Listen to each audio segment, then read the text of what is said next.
नमस्कार दोस्तों, आपका स्वागत है। आज हम भौतिकी के अंदर वैद्युत क्षेत्र व वैद्युत क्षेत्र की तीव्रता का अध्ययन करने जा रहे हैं। यह एक महत्वपूर्ण टॉपिक है। सबसे पहले जो है हम वैद्युत क्षेत्र का अध्ययन करेंगे।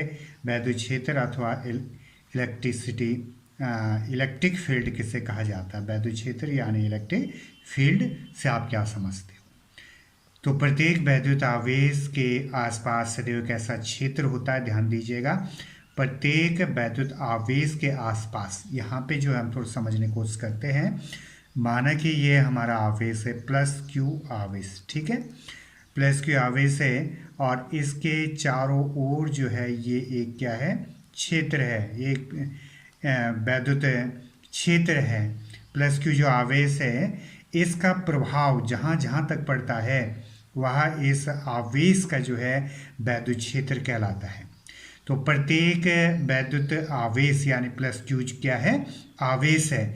आवेश के आसपास, आसपास यानी ये आसपास हो गया, इसके सदैव एक ऐसा क्षेत्र होता है जहाँ जिस पर या जब कोई यहाँ इस क्षेत्र के अंदर कोई दूसरा आवेश उसके निकट लाया जाता है तब उस आवेश का प्रभाव वहाँ देखा जा सकता है। होता क्या है इसके अंदर कि जो ये प्लस क्यू आवेश है इसके चारों ओर का क्षेत्र, जिसे कि हम क्या कहते हैं, इलेक्ट्रिक फील्ड अथवा वैद्युत क्षेत्र कहते हैं। जब इसके अंदर हम कोई दूसरा आवेश लाते हैं तो इस आवेश पर, इसको हम सूक्ष्म परीक्षण आवेश Q0 से प्रदर्शित करते हैं।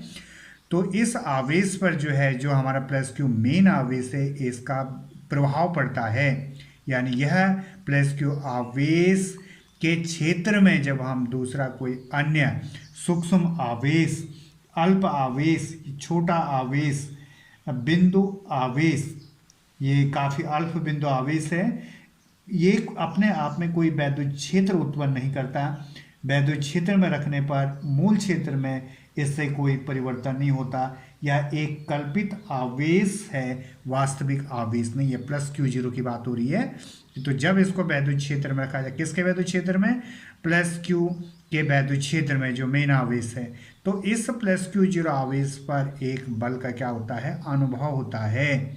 यानी इसके अंदर एक बल का प्रभाव देखा जाता है। अब यहाँ पर जो है इसका नेचर यानी इसकी प्रकृति भी जो है धनात्मक है, तो इसके कारण इस पर जो बल लगने वाला होगा ये प्रतिकर्षण बल होगा और ये इसको बाहर की तरफ क्या करेगा, धकेलेगा। यानी अपने जो क्षेत्र है इसका, जिस क्षेत्र के अंदर ये आवेश हम ला चुके हैं इसको प्लस Q0 को, यह प्लस Q आवेश जो है उसे अपने क्षेत्र से बाहर की ओर धकेलेगा, अर्थात बाहर की ओर क्या करेगा, प्रतिकर्षित करेगा। परंतु यहाँ पर जो है यदि हम विपरीत प्रकृति का सूक्ष्म परीक्षण आवेश test charge, small test charge को हम ले आए माइनस Q0 को, तो ये प्लस क्यू आवेश जो है इसे अपने क्षेत्र से बाहर नहीं धकेलेगा बल्कि इसको क्या करेगा, अपनी तरफ क्या करेगा, इसको आकर्षित करेगा। ठीक है, क्लियर समझ में आ गया इतना। समान प्रकृति के यदि आवेश हो जाते हैं तो ये मेन आवेश जो है यह अपने क्षेत्र इसको प्रतिकर्षित करेगा बाहर की तरफ। और यदि यह परीक्षण सूक्ष्म परीक्षण आवेश जो है माइनस Q0 है यानी विपरीत प्रकृति का है, तो यह अब क्षेत्र के बाहर नहीं जाएगा बल्कि क्षेत्र के अंदर प्लस क्यू आवेश के द्वारा क्या होगा, आकर्षित होगा। ठीक है, अब फिर से समझते हैं इसको। प्रत्येक विद्युत आवेश के आसपास सदैव एक ऐसा क्षेत्र होता है जब जहाँ पर कोई दूसरा आवेश यदि उसके निकट लाया जाता है, दूसरा यानी प्लस Q0 उसके निकट लाया जाता है, किसके, प्लस Q के, तब उस आवेश का प्रभाव वहाँ पर हम क्या कर सकते हैं, यहाँ पर देख सकते हैं। ठीक है, इस आवेश का प्रभाव यहाँ पे देखा जा सकता है। यह प्रभाव एक बल के रूप में अनुभव किया जा सकता है और प्रभाव का यह क्षेत्र उस आवेश के वैद्युत क्षेत्र के नाम से पुकारा जाता है। यानी इस आवेश का जो वैद्युत क्षेत्र है, इस पर जब हम किसी दूसरे सूक्ष्म परीक्षण आवेश को लाते हैं तो उस पर एक बल का अनुभव होता है। वह बल आपका यदि समान प्रकृति है तो प्रतिकर्षण का होगा, और यदि वो विपरीत प्रकृति के आवेश हैं दोनों तो वह आकर्षण प्रकृति का होगा। अतः विद्युत आवेश का वह क्षेत्र, विद्युत आवेश का वह क्षेत्र जहाँ तक कोई अन्य आवेश आकर्षण या प्रतिकर्षण बल को अनुभव करता है वैद्युत क्षेत्र कहलाता है। अब आपको परिभाषा पूछ ली जाएगी इसकी, तो आप लिखोगे विद्युत आवेश, विद्युत लिख सकते हो, वैद्युत लिख सकते हो, वैद्युत आवेश, वैद्युत आवेश का, ये वैद्युत आवेश ही हो गया प्लस क्यू, वैद्युत आवेश का वह क्षेत्र, और क्षेत्र जो है ये पूरा का पूरा जो है ये क्षेत्र हो गया इस आवेश का, वह क्षेत्र जहाँ तक कोई अन्य आवेश यानी प्लस क्यू जीरो या माइनस क्यू जीरो, अन्य आवेश आकर्षण, यदि प्लस माइनस होगा तो आकर्षण होगा, आकर्षण या प्रतिकर्षण बल को अनुभव करता है वैद्युत क्षेत्र या इलेक्ट्रिक फील्ड कहलाता है, वैद्युत क्षेत्र या इलेक्ट्रिक फील्ड कहलाता है। ठीक है, समझ में आ गया इतना? वैद्युत क्षेत्र क्या कहलाता है? या इलेक्ट्रिक फील्ड कहलाता है। या आवेश हो सकता है, आवेश समुदाय हो सकता है, बहुत सारे आवेश भी हो सकते हैं यहाँ पर। यदि आवेश इस प्लस क्यू के क्षेत्र के अंदर है तभी जाकर के बल क्या होंगे? महसूस होंगे, प्रतिकर्षण आकर्षण के। और यदि ये आवेश जो इस क्षेत्र से बाहर हैं तब कोई भी प्रतिकर्षण अथवा आकर्षण का अनुभव नहीं करेंगे ये आवेश। ठीक है, जब इसको इनके अंदर लाया जाएगा, यानी वैद्युत क्षेत्र के अंदर लाया जाएगा, प्लस क्यू आवेश के क्षेत्र के अंदर लाया जाएगा, तो वैद्युत आवेश लिखा हुआ है स्पष्ट कि वैद्युत आवेश का वह क्षेत्र, ये वह क्षेत्र है जहाँ तक कोई अन्य आवेश आकर्षण अथवा प्रतिकर्षण बल का अनुभव करता है, वैद्युत क्षेत्र कहलाता है। ठीक है, इतना समझ में आ गया? तो यहाँ पर जो है वैद्युत क्षेत्र, ये भी आपको जानना जरूरी है कि वैद्युत क्षेत्र जो है एक सदिश राशि होती है, सदिश राशि है। सदिश का मतलब जिसमें परिमाण के साथ साथ दिशा की आवश्यकता होती है, अर्थात वैद्युत क्षेत्र में जो है, वैद्युत क्षेत्र में हमें दिशा का उल्लेख करना आवश्यक होता है। और यह एक सदिश राशि है। इसकी अवधारणा जो है फैराडे नामक वैज्ञानिक ने दी थी। इसके अवधारणा, वैद्युत क्षेत्र की जो अवधारणा थी, किसने दी थी है? ये फैराडे नामक वैज्ञानिक ने दी थी। साइंटिस्ट थे, इन्होंने इसकी अवधारणा दी थी, हमें समझाया था। तो आपकी समझ में आ गया कि वैद्युत क्षेत्र किसे कहते हैं? वैद्युत आवेश, जो मेन आवेश है हमारा, वैद्युत आवेश का वह क्षेत्र जहाँ तक कोई अन्य आवेश, दूसरा आवेश जो है आकर्षण या प्रतिकर्षण बल को अनुभव करता है, वैद्युत क्षेत्र कहलाता है। वैद्युत क्षेत्र एक सदिश राशि होती है। वैद्युत क्षेत्र कैसी राशि होती है? सदिश राशि होती है। और दूसरी चीज है इसके अंदर वैद्युत क्षेत्र की तीव्रता, इंटेंसिटी ऑफ इलेक्ट्रिक फील्ड, वैद्युत क्षेत्र की तीव्रता। तो वैद्युत क्षेत्र में किसी बिंदु पर क्षेत्र का मान, वैद्युत क्षेत्र, अब यहाँ पर जो है हम वैद्युत क्षेत्र की तीव्रता का कॉन्सेप्ट अध्ययन करने जा रहे हैं। तो यहाँ पर जो है प्लस क्यू आवेश है, इसके चारों ओर का ये क्षेत्र है जहाँ पर कि हम यदि कोई सूक्ष्म परीक्षण आवेश रखेंगे तो वह एक बल का क्या करेगा?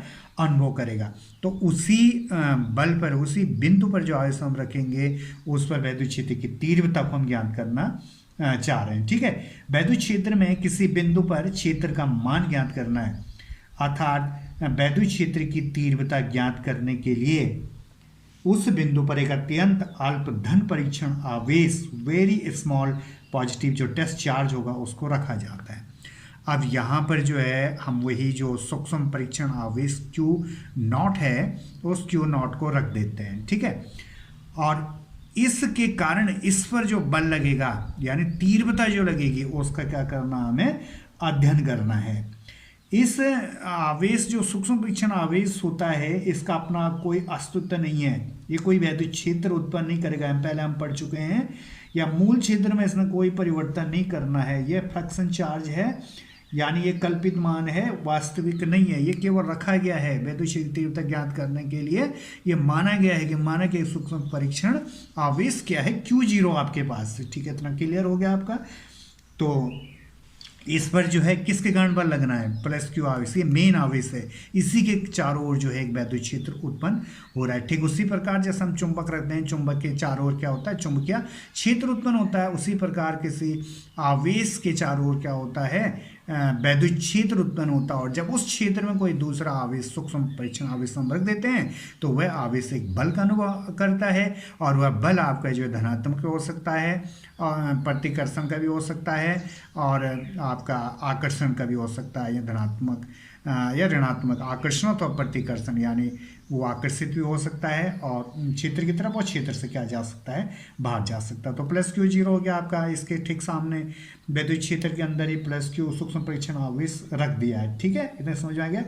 और इस आवेश पर, इस मेन आवेश के कारण एक बल लगना है। ठीक है, और ये प्लस सेम नेचर है इनके, तो ये बल जो है इसकी बाहर की तरफ लगेगा, क्षेत्र से इसको बाहर की तरफ क्या करेगा, धकेलेगा। वैद्युत क्षेत्र में किसी बिंदु पर रखे परीक्षण आवेश पर लगने वाले बल, आप लिख देते हैं, इसको नोट कर लेते हैं। वैद्युत वैद्युत वैद्युत वैद्युत क्षेत्र में, वैद्युत क्षेत्र में किसी बिंदु पर, किसी बिंदु पर, वैद्युत क्षेत्र में किसी बिंदु पर रखे परीक्षण आवेश, परीक्षण आवेश, सूक्ष्म जो है परीक्षण आवेश है, सूक्ष्म भी लिख सकते हैं यहाँ पे, सूक्ष्म परीक्षण आवेश।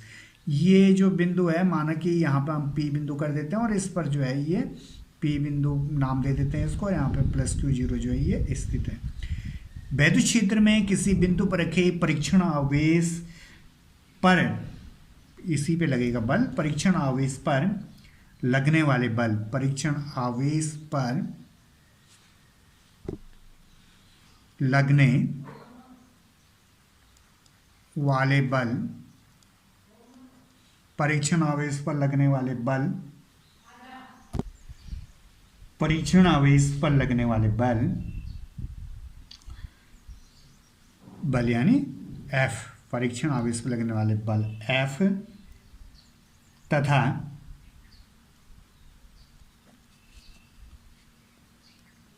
परीक्षण आवेश के मान की निष्पत्ति, परीक्षण आवेश के मान की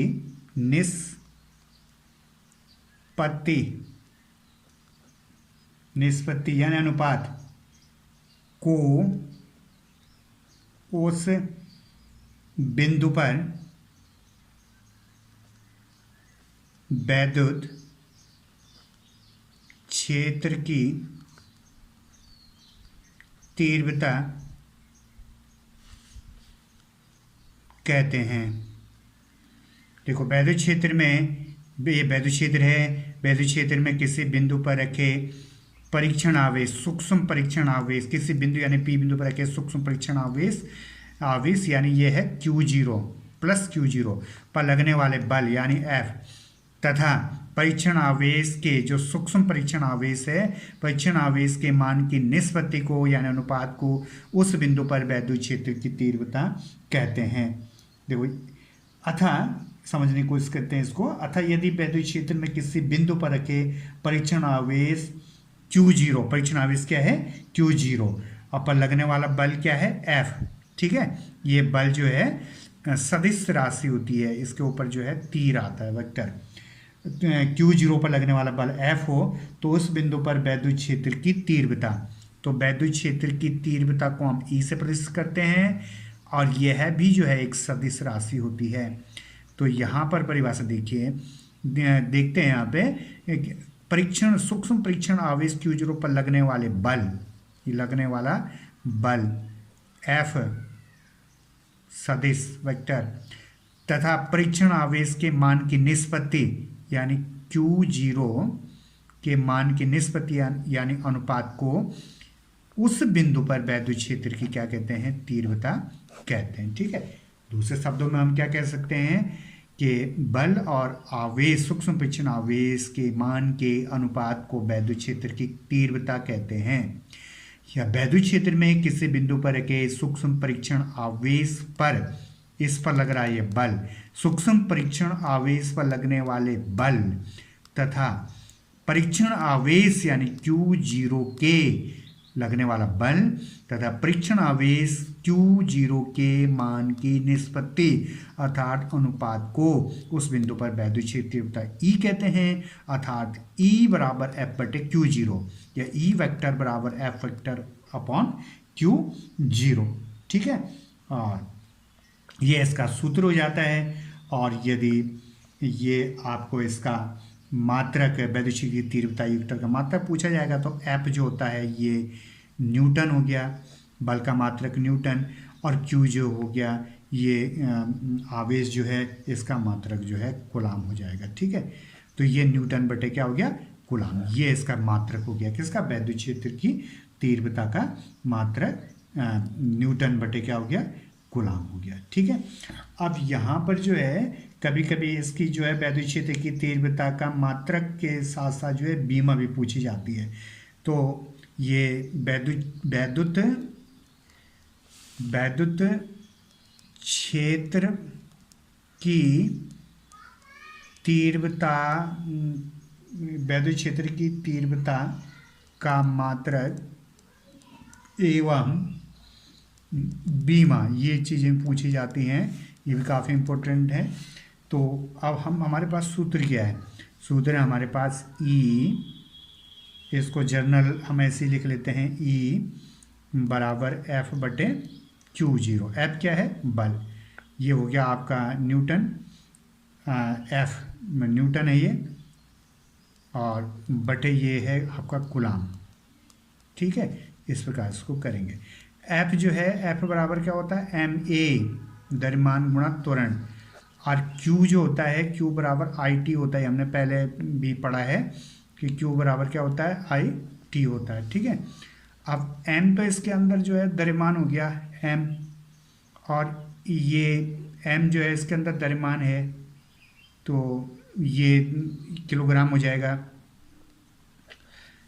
ये आपका जो है इसके अंदर A जो है त्वरण है, तो ये मीटर, त्वरण का मात्रक मीटर प्रति सेकंड स्क्वायर होता, तो मीटर सेकंड की घात माइनस ये 2 हो जाएगा।